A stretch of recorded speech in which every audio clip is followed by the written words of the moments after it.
ये सब इंसान खाने वाली चींटियों से घिरे आग के घेरे में फंसे थे। अगर आग का घेरा खत्म हो जाता तो सूरज निकलने से पहले ही ये चींटियां उन सबको खत्म कर देती, लेकिन तभी लड़के के दोस्त ने उसे धक्का देकर आग की सर्किल से बाहर फेंक दिया और इंसान खाने वाली चींटियों ने उसे घेर कर खा लिया। अगले ही पल लड़का अचानक चौंक कर जाग गया और पाया कि वह वापस गेस्ट हाउस के सामने आ चुका है। तभी उसे एहसास हुआ कि उसे दोबारा जीने का मौका मिला है और वह वही गेस्ट हाउस के सामने आ गया जहाँ ये हादसा होने वाला है। उसने अपने पैरों के पास चींटियां देखी तो घबराकर जोर से चिल्लाने लगा और सबको कहा कि यहाँ से तुरंत निकलना होगा, लेकिन उसका दोस्त और गर्लफ्रेंड उसे पागल समझने लगे और मजाक उड़ाते हुए बोले कि वह तो चींटियों से भी डरता है। होटल का मालिक तुरंत एक केतली में उबलता पानी लाकर सीधे चींटी के बिल में डाल देता है। ये देखकर लड़का बुरी तरह घबरा गया और उन्हें समझाने लगा कि ये इंसान खाने वाली चींटियां हैं और आज रात जरूर हमला करेंगी, लेकिन किसी ने उसकी बात पर भरोसा नहीं किया। उल्टा उसे पागल कहकर गेस्ट हाउस के अंदर चले गए। लड़के की जूनियर सहपाठी अपने कमरे में जाने वाली थी, लेकिन लड़के ने उसे चिल्लाकर रोक दिया और बोला कि वहाँ मत जाओ वरना छत का बीम गिरकर तुम्हारी टांग टूट जाएगी। होटल का मालिक और जूनियर दोनों उसे पागल समझने लगे, लेकिन जैसे ही उसने यह कहा छत का बीम सच में टूटकर जमीन पर गिर पड़ा। जूनियर पूरी तरह हैरान रह गई।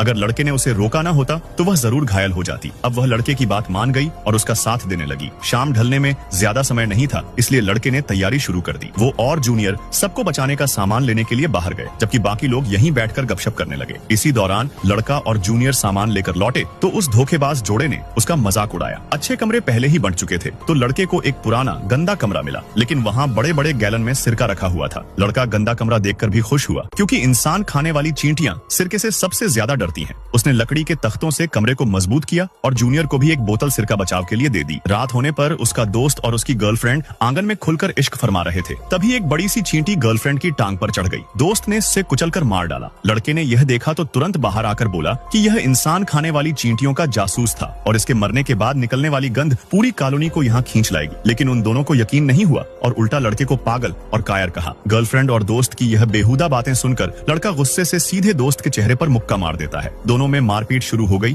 तभी होटल का मालिक आ गया और मामला सुलझाने के लिए छोटी सी पार्टी करने की बात की। वो लोग आंगन में बैठकर पीने खाने लगे और लड़का समय देख रहा था। सब मौज में पार्टी कर रहे थे। तभी अचानक बहुत सारी चींटियां उनके पैरों पर चढ़ने लगी। ये देखकर सब तंग रहे।